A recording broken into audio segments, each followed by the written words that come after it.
absoluta propaganda. No hay información, es propaganda. Fíjense qué autoritarios somos. ¿En qué país del mundo eso sería viable? Digo, me pregunto. Somos tan autoritarios que permitimos que digan eso en una concesión del Estado.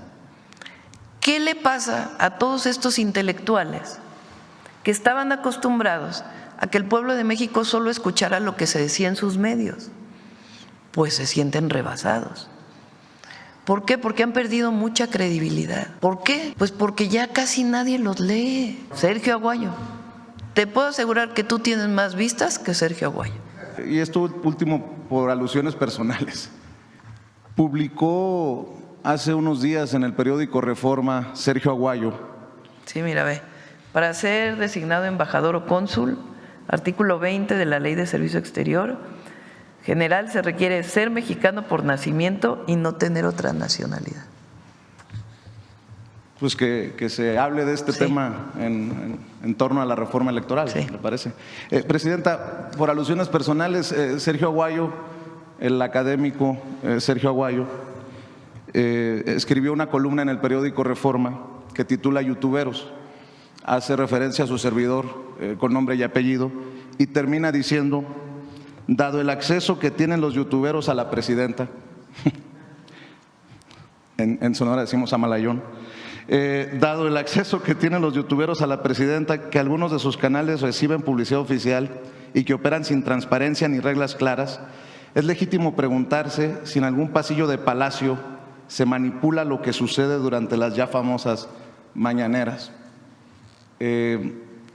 Esto lo leo, me da risa obviamente, pero va de la mano con lo que escribe Jesús Silva Herzog Márquez, que la llama, por cierto, autoritaria, de cabeza fría. Dice que diariamente se deja entrevistar por periodistas aún más serviles que antes. Yo quisiera, Presidenta, que si pudiera, y está bien de su parte, aclarar esta situación, porque creo que es de muy mala entraña sugerir que aquí nos dictan lo que tenemos que decir orgullosamente a los youtuberos. Ahí sí que, como dice el compañero, mentira. Aclarar qué piensa de esto que se escribe, porque pareciera que hay también una intención de demeritar la mañanera del pueblo y demeritar la labor de ciertos personajes, entre ellos su servidor. Por alusiones personales se lo pregunto, Presidenta. A ver, vamos a plantearlo de esta manera. La información, todo mexicano y mexicana tiene derecho a la información. Los medios tradicionales, algunos han ido entendiendo poco a poco que México cambió, pero muchos otros defienden sus propios intereses o están al servicio de intereses de un grupo.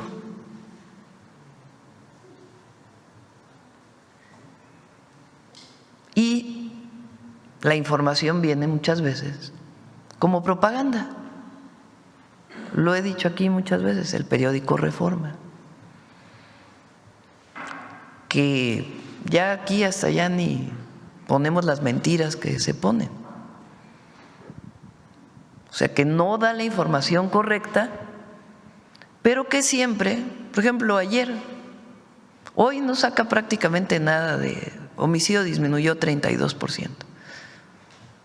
Pues es una nota importante, ¿no les parece? En el país, en un año los homicidios dolosos tuvieron una disminución de 32%. Eso no es de interés del periódico. El interés, pues, es golpear, y muchas veces con información falsa. Así pasa con otros medios escritos, de televisión. Bueno, hay uno que ya ni decimos, ¿verdad? Porque como debe impuestos, pues ya usó su televisora de propaganda. Absoluta propaganda. No hay información, es propaganda. Fíjense qué autoritarios somos. ¿En qué país del mundo eso sería viable? Digo, me pregunto. Somos tan autoritarios que permitimos que digan eso en una concesión del Estado. Propaganda. Entonces, ¿qué es lo que ha ocurrido como un fenómeno no solo en México, sino en el mundo entero? Reporteros, periodistas, compañeros como muchos de ustedes, que abrieron sus propios canales de YouTube con la facilidad que dan las redes sociales o en alguna otra red, que dan información y comentarios, como en cualquier medio. ¿Qué le pasa a todos estos intelectuales que estaban acostumbrados a que el pueblo de México solo escuchara lo que se decía en sus medios? Pues se sienten rebasados. ¿Por qué? Porque han perdido mucha credibilidad. Porque ellos también, y qué bueno que defiendan una posición política, pero tienen una manera de atacar a sus adversarios políticos denostando. Digo, hay algunos que ya es increíble lo que dicen, ¿no? El artículo de Aguilar Camín hoy es una cosa tremenda de lo que dice de Ciro. ¿Por qué? Pues porque ya casi nadie los lee. El primero que dijiste. Sergio Aguayo. Sergio Aguayo. Te puedo asegurar que tú tienes más vistas que Sergio Aguayo. De verdad. El otro día que decía, no, es que Riva Palacio, ¿no? Creo que Hans decía, es que dijo Riva Palacio de mí. Oye, ¿de qué te preocupas si a Riva Palacio lo leen 3 y a ti te reen 100,000? Ahora, ¿cuál es el problema? Las mentiras. O sea, ¿cómo construyen un artículo de opinión? Vean hoy muchos de los que salen, que además muchas veces todo viene igual, todo viene igual, todo viene igual. Que ayer que la presidenta dijo en el Zócalo que no se va a separar de López Obrador, pero miren, en realidad lo dijo porque en el fondo su problema es… ¿No? Entonces, cada vez los leen menos. Es un grupo, un círculo que se alimenta de sus propios, muchas veces mentiras, y en otros casos de sus propios comentarios políticos. Y entonces, como ya no tienen la influencia que tenían antes, pues tienen coraje. Ahora, ¿qué hacemos en la mañanera? Igual preguntan los compañeros de los medios. Bueno, Reforma, aunque ha preguntado aquí muchísimas veces, Universal pregunta, digo los medios escritos, Milenio, y televisoras, pues no viene una de las televisoras, ni viene. Y la otra, pues casi no pregunta, pero porque en realidad no ha preguntado. Pero hasta Uno TV que pregunta y muchas veces nos critica. O sea, aquí, bueno, viene Reina, que nos critica muchísimo, que no es de un medio tradicional, y de todas maneras generamos debate. Digo Reina porque es alguien que obviamente no es afín a lo que nosotros pensamos. Entonces, este es un espacio de debate público, de información y debate público. Si no existiera la mañanera, ¿cómo la presidenta puede decir, oye, lo que salió hoy en este medio, lo que salió en este otro medio, pues no es correcto? Si no existiera la mañanera, quien nos escucha a distancia, que son en el YouTube, llega a 400,000, a veces menos, a veces más. ¿Cómo podemos informarles de cómo van las carreteras? Que es uno de los compromisos que establecí en los 100 puntos. Pues no habría manera de informarlo porque en general los medios, pues este tipo de información no la dan, porque les interesa más el debate o en fin. Entonces, la mañanera es un espacio de debate. Nosotros no le damos la palabra a uno por conveniencia, a otro le decimos en secreto qué deba decir. Todo mundo tiene una opinión política, eso sí, Y lo importante de todos, sean los medios alternativos o los medios tradicionales, que se diga la verdad. Sí hay una parte importante, más allá de la subjetividad que pueda haber en una noticia, que siempre hay, porque la objetividad del 100% esa no existe, pero que se sea honesto con lo que uno está observando. Le agradezco que haya hecho la aclaración porque creo que es de muy mala entraña lo que se escribe.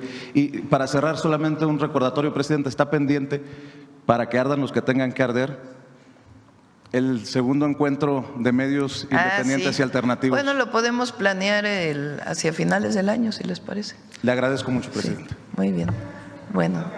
Presidenta, hace unos días estuvo Pablo Gómez en torno a este debate de la reforma electoral y hablaba de un foro para que también la comunidad migrante esté participando.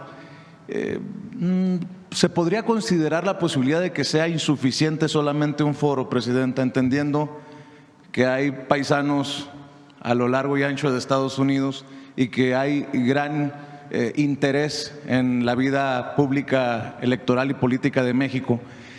Y no me quedó claro si el foro sería virtual, a distancia, o sería en Estados Unidos. ¿Podría darnos información sobre eso, presidente? A ver si nos pasan, no recuerdo exactamente si, porque estaban en la decisión si era en el consulado o si era también virtual o si las dos al mismo tiempo, pero en efecto se puede considerar ampliar quizá una sesión virtual para que se conecten de distintos lugares de Estados Unidos, principalmente, aunque no solo, y que desde allí se pudiera participar. Y entendiendo que el pueblo está listo para votar ahora incluso por sus jueces y juezas, ministros, ministras, magistradas, magistrados. Presidenta, en el tema de los consulados, usted tiene ese derecho por ser la presidenta de nombrar hacer ciertos nombramientos que se tienen que aprobar en el Senado. Hay otros nombramientos que no tienen que pasar por el Senado.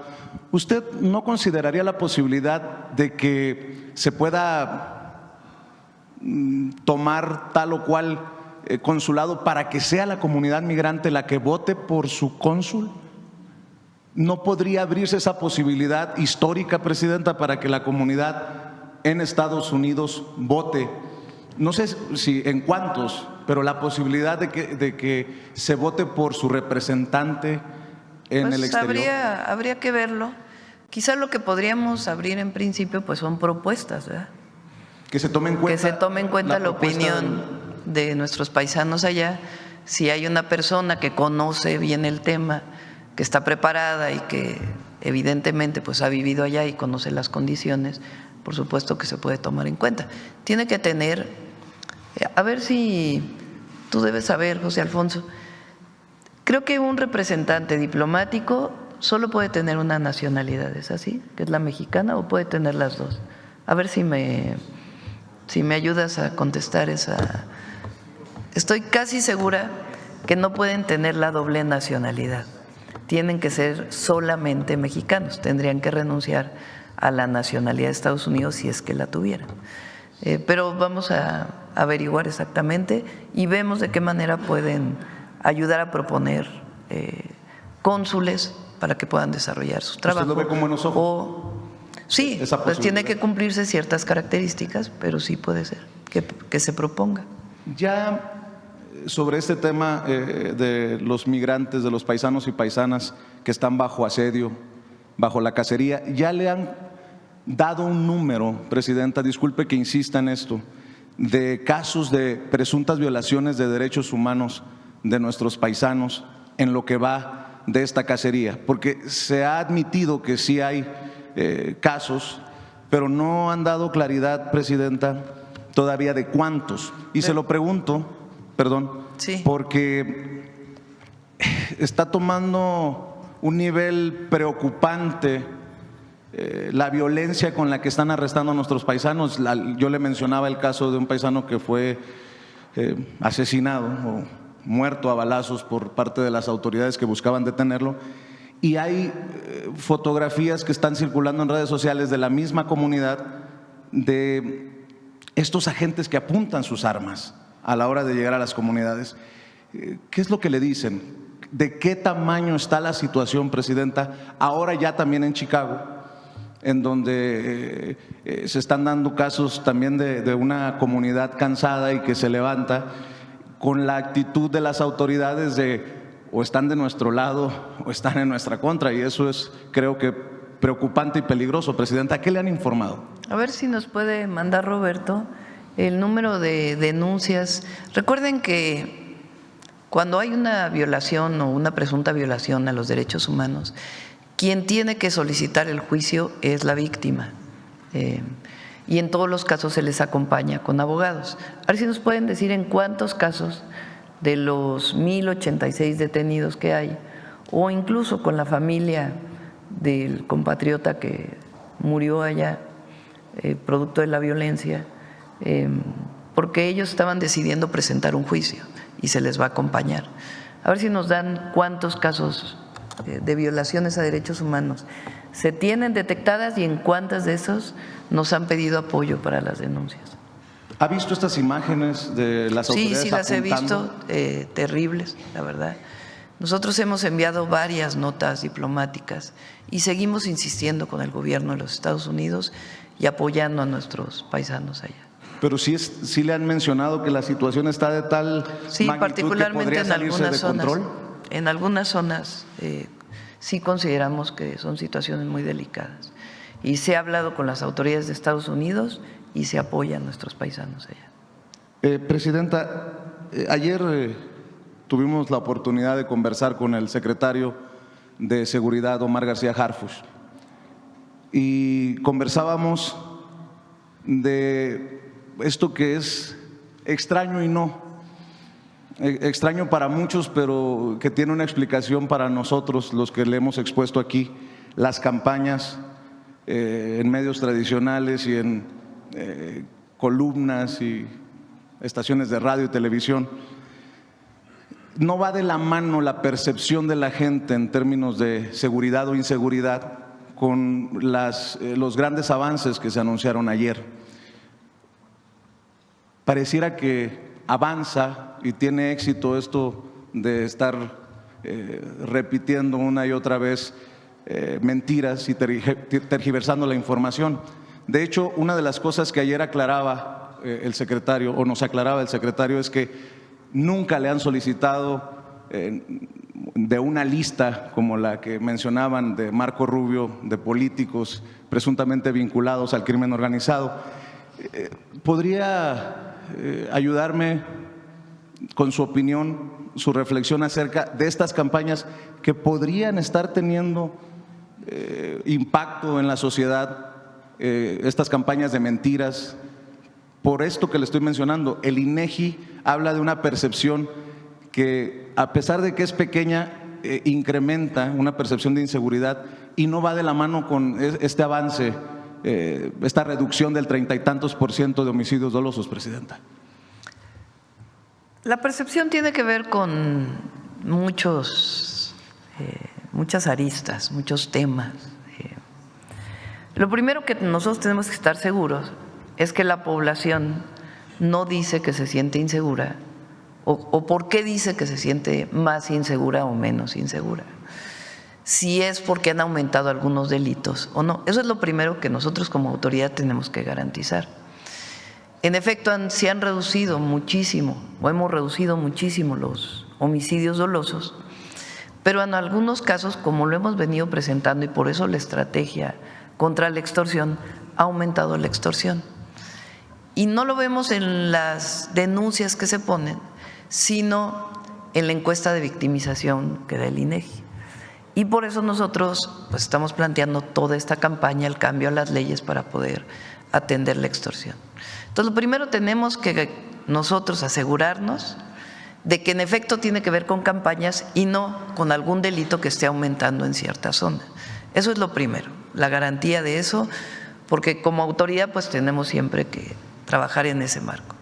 Ese es, digamos, un tema, y en particular en algunas zonas del país sabemos que particularmente relacionado con extorsión telefónica, que no necesariamente lleva a un fraude, a pagar dinero, sino sencillamente con el miedo que genera una extorsión telefónica, puede generarse esta circunstancia. No en todo el país, pero en algunos estados está esta situación. ¿Qué otro problema hay? Los medios que permanentemente engrandecen, o muchos medios que permanentemente engrandecen los temas de violencia, la nota roja, como se dice. Eso a veces lo hacen sencillamente por comunicar, pero en la mayoría de los casos para generar un ambiente de que hay mucha inseguridad en el país. Entonces, sí tiene que ver también con el tipo de comunicación que establecen los medios tradicionales, en particular en algunos canales. Muchos de esos que firmaron aquel pacto de silencio en tiempos de Calderón, muchos de ellos que firmaron el pacto de silencio, y que su interés no es informar a la población pues de que hubo un delito, que hubo un problema, sino generar un ambiente de que hay inseguridad en el país. Y si hay personas que están viendo la televisión de manera permanente, pues ocurre eso. Ahora tenemos las redes y las noticias falsas que se generan en las redes. Entonces hay que estar evidentemente informando desde aquí, y en particular en las redes sociales, que hay incluso quien paga para generar un ambiente pues que no corresponde con la realidad. Y hemos mencionado aquí en el detector de mentiras muchísimas de estas comunicaciones que se dan pues de mala fe.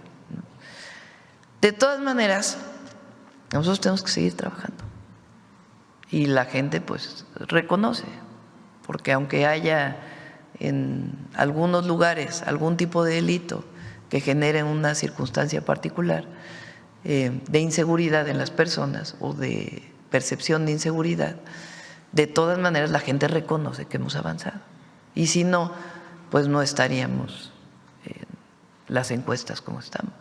¿Qué mensaje le envía a la gente? Que vamos a trabajar todos los días, independientemente de las campañas, independientemente de lo que salga en las redes, nosotros trabajar y escuchar a la gente para seguir brindando paz y seguridad. Y yo estoy segura que el nuevo Poder Judicial nos va a ayudar mucho. Presidenta, y esto último por… Presidenta, buenos días. Salvador Corona del Universal. Yo le quisiera preguntar si nos pudiera abundar un poco sobre el tema de las farmacéuticas. ¿Qué están revisando para valorar si incumplieron en la entrega de medicamentos, e incluso pues si les van a dar algún tipo de prórroga a estas farmacéuticas, ya que incluso ellos han mencionado o reiteran este tipo de adeudo que tiene el gobierno federal con ellas? Prefiero que lo dé el Gabinete de Salud, porque ellos traen toda la explicación, qué farmacéuticas son, por qué no cumplieron, y viene el próximo martes. Entonces ellos ya van a explicar en la compra de medicamentos quién no cumplió con la entrega.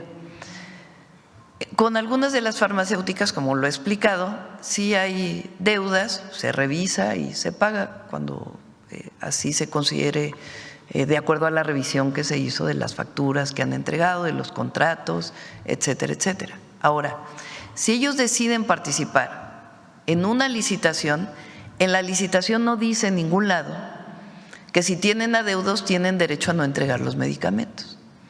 Si ellos participan en la licitación es porque se comprometen al firmar el contrato a la entrega de los medicamentos en tiempo y forma. Si no cumplen, pues no están cumpliendo con ese contrato, independientemente de si pudieran haber tenido adeudos. Si no podían cumplir porque había adeudos previos, pues no hubieran concursado o hubieran dicho claramente que la entrega de los medicamentos dependía del pago de los adeudos. En ningún momento se estableció de esa manera.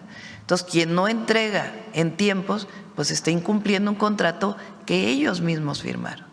Entonces, esa es la evaluación que se hace para, en todo caso, retirarle el contrato y, a partir de los precios que se definieron, hacer una nueva invitación con subasta inversa, que lo permite la ley de adquisiciones, para que otro tome el espacio para la entrega de los medicamentos. Presidenta, nada más 2 preguntas. El tema es si la fecha límite fue el 30 de septiembre o le dieron un plazo de estos días a las empresas. Que lo platique el Gabinete de Salud.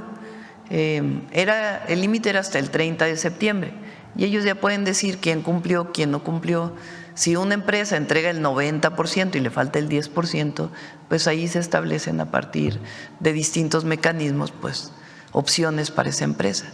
Pero en principio, quien no entregue el 30 de septiembre, pues no podía seguir con su contrato. Y esto en términos, de la vida cotidiana o de las farmacéuticas en centros de hospitales, ¿cómo afectaría si no cumplieron, digamos, la mayoría de las empresas? Son muy pocos medicamentos los que faltan, como mencionamos el martes que vino Salud. Está alrededor del 90% el abasto, tanto en el IMSS como en el ISSSTE, como en el IMSS Bienestar. De hecho, en el IMSS está más arriba el abasto. Medicamentos que no se han podido entregar, que son un porcentaje menor, es porque la empresa no había cumplido en la entrega de los medicamentos. Pero el abasto está muy alto y el martes pues ya presentan cómo cumplieron las farmacéuticas, quién no cumplió y a quién se le hacen medidas administrativas a partir de lo que el propio contrato o la ley de adquisiciones determina. Y si me permite una pregunta para el secretario de Obras, saber en qué momento se podría inaugurar el tramo que falta del tren interurbano en México-Toluca, el que llega a Observatorio, y el tema también de la línea 12, yo entiendo que pues tenía en la Ciudad de México ese tema, ya prácticamente pues no hay mucho avance en ese tramo de Observatorio a Mixcoac. Gracias. Sí. Bueno, del tren El Insurgente, como ya han llegado a ver en redes, el tren ya pasó y llegó hasta la estación Observatorio. Estamos ahorita en la instalación de los sistemas de señalización y control y en los procesos de prueba. Entonces, muy pronto estarán viéndolo correr nuevamente en sus procesos de prueba y pues si todo sale conforme a las pruebas, será a finales de año, a principios del próximo año que se estará abriendo la operación, como siempre lo deseamos desde la Ciudad de México. Primero está todos los procesos de seguridad, todos los protocolos de prueba que seguimos y una vez que concluimos es que se abre la operación. Y en el caso de la línea 12, seguimos todavía en la parte del túnel que les reportaba desde mi gestión, desde nuestra gestión en la ciudad, donde tenemos los rellenos antrópicos. Falta ya muy poco, pero se avanza muy lento por cuestiones también de seguridad. Tiene asignado recurso para el próximo año. Concluyendo el túnel, se inicia implantación de vía, construcción de las estaciones, la conexión de las estaciones y conforme tengamos disponibilidad de recursos se tendrá un programa para concluir, pero se piensa concluir en esta administración. El túnel le faltan del orden de 30 metros en realidad al túnel para concluirse y estos son rellenos pues de cascajo, de basura.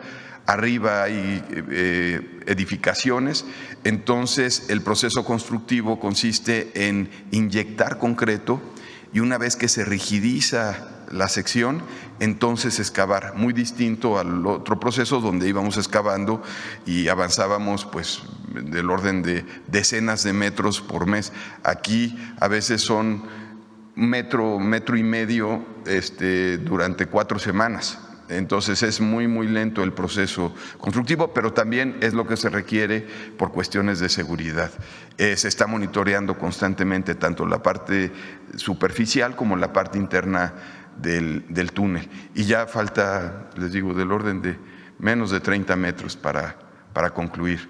Y una vez que se concluye ya es implantación de vía, es todo lo de los sistemas y como les mencionaba también la construcción de la estación de la línea de la estación Observatorio que son unos túneles también en la parte de abajo, son unas pasarelas, y también han podido observar la parte de la conexión a Mixcoac. Esta también ya se terminó prácticamente la excavación y están por hacer la conexión de la parte a la estación que está en operación, ¿no? Entonces, va bien, nada más tenemos que ir con mucho cuidado y con mucha seguridad en el avance.